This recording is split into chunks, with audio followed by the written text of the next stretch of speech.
Well, another day, another attack from Europe on the AstraZeneca vaccine, another attack on the United Kingdom. We've become used to it by now, but I don't see why we should. There is a pattern developing here, and it's not an attractive one. If you remember, a couple of weeks ago, the president of the European Council, Charles Michel, got into trouble because he claimed that the UK had imposed an outright ban on the export of vaccines. That was a lie.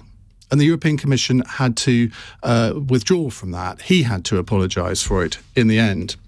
We had the French president, Emmanuel Macron, slamming the AstraZeneca vaccine as not safe for the over 65s, leading to even more vaccine hesitancy in his country, which was already full of it. You then had Angela Merkel saying the same thing with absolutely no proof whatsoever. The WHO and the European Medical Agency both disagreed.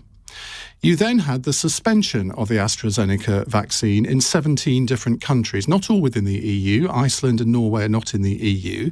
And we discussed this last night, and nobody could come to a conclusion as to why they would do this, because there was absolutely no scientific evidence for them to do so. Because the prevalence of blood clots in people who had had the jab, the AstraZeneca jab, was about the same as for the Pfizer jab. So why, I asked last night, didn't they also suspend the Pfizer jab? Well, I still don't have the answer to that question. I have my suspicions, which are not to do with Brexit and a supposed hatred of the UK from Brussels, because, as I say, this is not a European Commission decision on this occasion.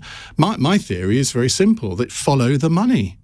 The AstraZeneca vaccine does not carry a profit margin. It's all done at cost. And yet all the other vaccines, including the Pfizer one, in fact, I think that's the most expensive one, they are manufactured by drug companies who are looking to make big profits. So could it be that these drug companies are putting pressure, not just in Brussels, but on individual governments to buy their vaccines and not the AstraZeneca one? I don't know if that's true or not.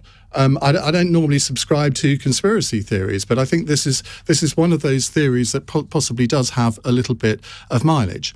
And then today, we have Ursula von der Leyen threatening the United Kingdom by saying that she would possibly ban exports to this country from the European Union, something that she had guaranteed Boris Johnson a few weeks ago she would not do. So let's get this straight. The European Union is threatening to ban exports to us. They are taking us to court over the Northern Ireland Protocol because, to reduce it down to a minimum, Irish supermarkets want to stock British sausage rolls on their supermarket shelves. That's what they're taking legal action against us for. And now they're threatening to withdraw vaccines which could save British people's lives. Now, this is appalling because it shows a fundamental misunderstanding of the situation. Because it is not countries that export and import, it is individual private companies that do that on the basis of contract law. Britain signed a contract with AstraZeneca to receive a certain number of vaccines by a certain time. And AstraZeneca are fulfilling that. We signed that contract 3 months in advance of the European Union signing their contract. And AstraZeneca have published that contract. And there isn't a lawyer in the land who you can find that thinks the European Union has a case against AstraZeneca. So my question in this hour is, what is behind this? Why are European countries behaving in this way? And how should Britain react? Because Britain's reaction so far has been, well, fairly calm, much calmer than I would have been if I'd been reacting to it, as you might imagine from what I've just said. So I want to hear your views on this.